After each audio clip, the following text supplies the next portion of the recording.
certainly don't expect on Saturday. So I think both those teams are still going to be there. Point being, Montana State, if they're number 10, number 9, number 8 in the nation going into Cat Grizz, it doesn't matter what happens in that football game either. They are going to be in the postseason. That said, Montana State, if they lose at UC Davis, and by the way, they are a 3-point underdog on the road at Davis, California right now. If they lose on the road at UC Davis and then lose to Montana in the brawl, their postseason hopes are very, very, very much in question. Okay? Because their resume isn't particularly strong given the teams they've beaten and then in that scenario, the teams that they would have lost to. And so I think Montana State needs to win one of the next two, either one. If they win either one, they're in. But UC Davis, they're not as good as Montana is. So in order to, I don't know, say in order to get in, but if there's a game to win where you got to have it, it's this weekend for Montana State. And I think that's the mentality that they should have. And that's the reason I think the Montana State-UC Davis game is a bigger game than the Grizzly-Weber State game. The national prominence, you can talk about hashtag RTD for Montana and returning, reascending to the top of the mountain, because if Montana wins out, they are the Big Sky Conference champions. They will have a head-to-head win against another one-loss team, presumably, if Weber State was to then go on and win next weekend. And they would have the best record. They'd be the highest. They would be the Big Sky Conference champions. Okay, that's big. That's huge. And this weekend, they need that. But what's bigger than playing for your postseason life? What's bigger than that? And neither Montana nor Weber State are playing for that. In fact, I think Weber State and Montana could both lose the next two games and still be in the postseason. Montana's 8-2. If they were 8-4 with a loss to a number 3 Weber State team, and then if a loss to a potentially top 10, certainly a ranked Montana State team, they're in the postseason still. Okay, so the pressure to win from that respect isn't there. Now, is that what you want to do? Of course not. Of course not. It's not the expectation. But also you don't wear the weight of that pressure. Montana, they ticked the playoff box last Saturday against Idaho. Done. They're in. And that's got to feel very good for the Grizzlies, for Grizz Nations, but a little while, hadn't it? But for Montana State, they were in last year. They've been building this thing kind of incrementally under Jeff Choate. Lose big, lose close, win big. I don't know if they've won big yet this year, but they did get into the postseason last year, won a game. And so if you want to keep building it, you obviously got to take the next step. And a win this week for the Bobcats cements their place in the postseason. And if they don't win, I mean, my goodness, right? I mean, Montana State, that football game is always crazy. It is always huge pressure. It's always fun. But if you could avoid a scenario in which your postseason berth, in addition to everything else that goes into that game, hangs in the balance of it, probably you like to go ahead and do that, right? You probably like to go ahead and do that. In Montana, they were fortunate enough to do that last week, as far as I can tell. There is no scenario that I can see, the more I look at the top 25 and everything, that Montana is not in the playoffs, regardless of what happens the next couple of weeks. Montana, of course, is still playing for a seed, and that's another point that I haven't brought up. Top 8 seeded teams all get a bye. How big is that? I mean, what are the reasonable aspirations of these two teams, right? I mean, we've talked about the fact that there are 2 tiers at the top of the FCS nationally, and they both contain one team in each tier. Is North Dakota State at the very top, and then is James Madison just below that. You want to know something about James Madison? How good is James Madison? James Madison is 9-1 on this season. They're also 9-1 against the spread. That means that a team that has been expected to win, 8-1-1. Okay, 9-1 overall, 8-1-1. They had one push. But a team that has been expected to win basically every game that it's played in has not only won, but they have won by more than even what the expectations were almost every single week. I mean, that is dominant performance out of a team. By the way, the Grizzlies are 8-2 against the spread, just like they're 8-2 overall. They did cover the Oregon game in a loss, worth noting in that. But that's impressive. That's impressive. for Montana State, though, or excuse me, so in any way, point being, North Dakota State at top and James Madison at number 2, and everybody else is fighting for top 3. But if you make it into a national semifinal, are you not a de facto, nationally contending team for a national title? Like, the scenario has sort of just been, I mean, people don't even want to talk about national championships because it's just like, oh, put another ring on the finger of the Bison, right? And then maybe James Madison, the one team to knock them off one time, well, they're really good too, so, that's it. And look, you are until you aren't, right? Isn't that what people say? You are the top until somebody knocks you off. And don't talk to me about new coaching staff. Don't talk to me about graduating 28 guys. Talk to me about 10-0 for the Bison, right? They're the only truly undefeated team in the FCS. And, James Madison also right there. So all of a sudden teams aren't talking about, okay, national championship aspirations. But at what point should you? Because, I mean, if Montana or Montana State finish with a bye, an opportunity to bye, and by the way, if both of those teams win this weekend, we talked about what if they both lose. Montana State, if they both win this weekend, the winner of the Cat Grizz game is getting a bye in the first round of the playoffs, period, end of story. Period, end of story. And actually, it isn't impossible that they both could. He's set. Although it's probably unlikely. But nonetheless, how big a deal is that? And if you got a bye, what are you? You are a national quarterfinal team. You're in the Elite Eight. Well, it's the Sweet 16, okay, yeah, but there's the 4 rounds, okay? Stu Tell Nuanez, 102.9 ESPN Radio. Colter on his way from practice, having a very nice conversation, I have no doubt, with coaches and then later on players over there at the Montana practice. By the way, practice closed all the way next week, so we'll get as much as we can here this week, and then also at the press conference Monday, and then as is the custom, Cat Grizz Week, it's all buttoned up. It's all the tarps are up on all the fences, right? When you talk about practice for next week, which is as it should be. Just talk to me on Saturday. We'll see what we're doing there. But the point being is, if you are in one of the final 8 games, of the season, which you are with a bye, hosting a home game, when do you start to talk about what is your ultimate goal here? Is it just to get a seed and then get a win and get into the final 8? Is it more than that? Is it knocking off? Ultimately, it is to win a national championship for both these schools, period. Winning a or more national championships. But this season, is that a reasonable expectation for anybody that isn't North Dakota State and or perhaps James Madison? I don't know. And I don't know when to start talking about it. But when you got a number 5 team in the nation and a number 10 team in the nation with 2 weeks left in the year and they have each other to play, it's a very good season. This is still the collision course that we've been hoping for, isn't it?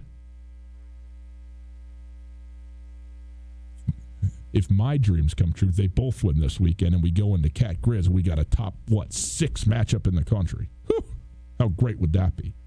How great would that be? It's Stu Tell Nuanez, 102.9 ESPN Radio. By the way, next week, bumped up about this, we will be doing our show on Friday, day before Cat Grizz, from Bozeman. We'll be on the road. Okay? Game is in Bozeman this weekend or next weekend. We'll be doing our show from there. I know the teams can't look past their games this week, but we can look past it, can't we? A little bit, at least now. Just talk about it. It's not crazy. Not putting the cart before the horse. We're just letting you know. So we're going to be out there, and we'll do it. Stu Tell Nuanez, 102.9 ESPN Radio. Jake Mayer coming up in about a half an hour from now, but right now, this is for you, okay? It's all for you. Give us a call, 329-1899, 329-1899. We got some trivia coming up. Desperado Sports Tavern wings on the line. You want some wings to the Desperado Sports Tavern? Give me a call, 329-1899. Got some trivia questions for you. I'll give you a little hint. It's about FBS football, national rankings, and so forth. So, you're apprised of what's going on. We'll try and sideswipe you on that stuff. 329-1899. Give us a call right now, and we will do a little bit of trivia with you right after this. Hey, how's your winter driving? Well, tough, dark, because it's dark 20 hours a day in Montana in the winter. It's really a problem if you can't see, and you can't see if your headlamps aren't ready to go. Shine Auto Detailing, this week only, half price headlight restoration. Normally it's $70, this week only $35. Go online, Shine Auto Detailing. It's MissoulaAutoDetailing.com, but you can just Google Shine Auto Detailing. It'll come up. You make yourself an appointment. You go in there, 20 minutes or less. Your headlights are good to go. $35, half price this week, and you're driving much safer, much easier on the roads this winter. Go get that done this week only. Shine Auto Detailing. I'm shutting my mic off. I'm the only person who could do it by myself. Hi, Tommy. Back. Trivia right after this. We've combined quality ingredients with home-style recipes to create the Montana Club's fall comfort food menu. Savor our tender boneless beef short rib or caramelized brandy apple pork shank. Dig into our classic savory chicken pot pie or fall for our zesty skillet lasagna. Top things off with our creamy pumpkin skillet a la mode. Scratch-made comfort food that's as real as it gets. Served 11:30 to close at the Montana Club on Brooks and North Reserve, Missoula. Black Friday is coming, and for the hunter or gun enthusiast on your list, the best Black Friday sale is once again at Selway Armory. Selway Armory's annual Black Friday sale is the stuff of legends, with tons of inventory at and even below cost. Put Selway Armory on your schedule and get there this Black Friday and Saturday for the sale of the year on firearms, ammunition, and accessories. Get to the store at 2825 Stockyard Road, Unit E6 behind IHOP on North Reserve. Selway Armory's Black Friday sale, the best there is. No matter how far you may go, there's always one just down the road. Town Pump, who pump it up. Refresh yourself at your local Town Pump. Get a 32-ounce fountain drink for $1.19. While you're there, grab a couple of everything bagels in the deli, 2 for $5. Town Pump, so convenient and right down the road from you. Town Pump, right down the road. Pump it up, oh yeah. Are you interested in putting solar panels on your roof? Do you want the latest on Montana's renewable energy policies? The Montana Renewable Energy Association is a leading voice for renewable energy education and advocacy in Montana. From community-based clean energy events to advocating at the Montana legislature, they work to ensure Montana's future is powered by the sun, wind, and earth. Find out more about MREA and join as a member by visiting montanarenewables.org or calling 406-214-9405. Designed to save lives and prevent crashes, the Montana Department of Transportation is busy designing the Stevensville Safety Improvements Project on Highway 269, one of Montana's most dangerous highways. The community is warmly invited to ask questions, share thoughts, and meet the design team, as they will be working for Morningstar Caffeine and Cuisine in Stevie from 9 a.m. till 1 p.m. on Thursday, November 14th, 21st, and December 5th. Call the project hotline for more details at 406-207-4484. Hey there, Colter Nuanez from your favorite daily sports talk show, Two Tell Nuanez. I'm here with Tom from Aspen Sound. Tom, last winter I got a sweet car starter. It's something I think everybody needs. You know, Colter, I couldn't agree more, and my wife sure thinks so too. We've got a lot of sweet deals. We actually have it capable now where you can start it from your phone from anywhere you'd like. We have two-way remotes that'll confirm to you the vehicle started, all the way down to our basic package starting at just $299 installed. Come on in and check us out. Feel the music at Aspen Sound. ESPN Missoula Sports Center. Good afternoon, Ryan Tutel, Colton Nuanez. Hi, buddy. Welcome to, well, here's a little sports news for you. The Big Sky Conference continues as a fixture in the Stats FCS Top 25 poll this week with 4 teams in the league in the top 10. Weber State comes in at number 3 after holding off North Dakota 30-27. Montana moves up to number 5 after capturing the Little Brown Stein with a 42-17 win over Idaho. Sacramento State, they're back to number 6 after rallying for a 38-34 victory over Northern Arizona. And Montana State, they're back in the top 10 at number 10 after a 45-14 smackdown of Northern Colorado. The University of Montana women's soccer team fell 2-1 in overtime of the semifinals of the Big Sky Championship tournament last week to Northern Colorado. But Montana junior Alexa Coyle, UM's leading goal scorer during the season, earned a spot on the all-tournament team, as did Brittany Delridge, who's a graduate of Missoula Sentinel, who also earned all-tournament honors at Eastern Washington. Montana Cowboy Jess Lockwood, a native of Volberg, is a world champion. Sunday in Las Vegas, the 22-year-old earned his second professional Bull Riders Championship buckle to become the youngest two-time PBR world champ in history. When he won the 2017 title, he became the youngest world champion and the first Bull Rider from Montana to earn the organization's world title. Columbia Falls Bull Rider Matt Triplett finished second at the World Finals. This ESPN Missoula Sports Center is brought to you by Aspen Sound.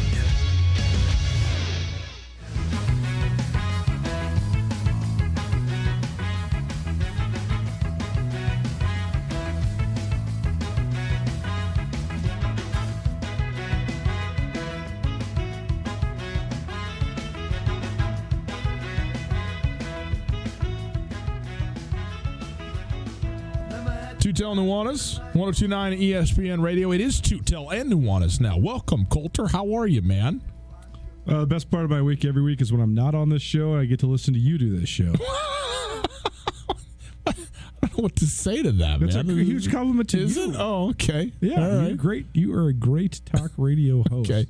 First of Although all, it is frustrating because I want to argue with you so often and I'm not here. And I think that driving and calling while I'm racing back here is very counterproductive and dangerous. So I don't do that. Good choice. No, you just got to let me run roughshod over your ideas here. Wait, hold on 1 second. 1 second. We had a caller. The call has dropped. So if you would like to do a Wing It Wednesday, or if you're the caller who's called up, 329-1899, 329-1899. We got some trivia questions for you right now. In any case, please continue. Well, Bobby Houck was in a great mood today. He also didn't come talk to me until 4:02 was when the interview began. So that was he likes to be in control of the situation. He does. I was the only media guy there too, which is a double-edged sword. Yeah, I knew he was going to make me wait, but I also knew that I was going to get the best stuff. So that was great, and we'll look forward to playing that interview for you a little later on this week. Well, very good. I will look forward to hearing it. It's Tutel Nuanez, 102.9 ESPN Radio. We are broadcasting live from the Kurtz Polaris studios. Kurtz Polaris at 2904 West Broadway in Missoula. December 7th. It's a Saturday. It's their 7th annual snow day. 10 a.m. to 4 p.m. Biggest sale of the year. 1 day only. Saturday, December 7th at Kurtz Polaris. We go down to the phones. We welcome in Ethan to the show for a Wing It Wednesday. Ethan, how are you? Welcome to the show. I'm doing good. Thanks, guys. Yeah, absolutely. We're doing great. We're happy to have you here. Ethan, have you had an opportunity to have the wings of the Desperado ever before in your life? I have. They are excellent. Okay. So it doesn't surprise me that you would call because you know what it is that you're in for. Here's the deal. We got 3 questions for you. If you can get them all, you got yourself wings and a shirt as well. If you only get 2, heck, we'll still give you the wings. Why not? If you need help on any one of these, Coulter is your lifeline, okay? Okie doke. Boy, some chicken wings would really hit the spot. Tell me likey. Tell me want wingy. All right, Ethan, here we go. 3 questions. FBS football trivia questions from me. We don't do a ton of FBS around here, so I thought it'd be fun to do it, okay? The new weekly rankings, the playoff rankings, came out this past week in the FBS. Who is the new number 1 team in the nation as of yesterday? LSU. LSU is the number 1 team in the nation. Go Tigers. They beat Alabama in Tuscaloosa, and they jump up, and they're the number 1 team in the nation. Okay, now go ahead. No, I just yep. Okay. Oh, you're okay. He's setting them up and knocking them down. Ethan is what's going on here. So I got you. This is good. You want the wings? You're like, quit talking, Tutel. Give me the next question. Okay. No. We'll do it. All right. Walter's right. You're great sports. Oh, look at you guys lifting me up on a Wednesday. When my wife was screaming at me in her sleep last night, you guys in your conscious selves saying nice things that makes you feel good. Okay, when was the last time LSU finished a season ranked number 1 in the nation? What year did they win the last national championship? I'll tell you, they've won 2, according to the AP poll, in their history. I'm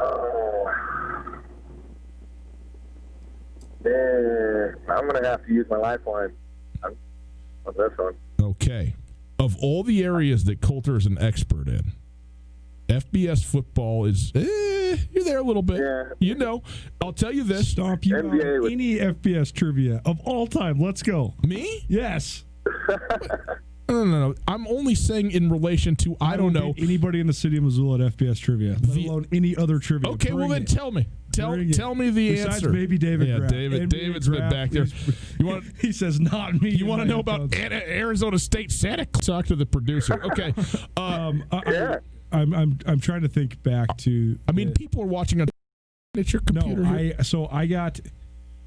I know that Les Miles won a national championship at LSU. That is true. It was the Les Miles era at LSU, so that does give you a window. So that it's 2007 when Matt Moore was the quarterback, and but you said they have two in their history. Okay, so the other one must have been before our time, right?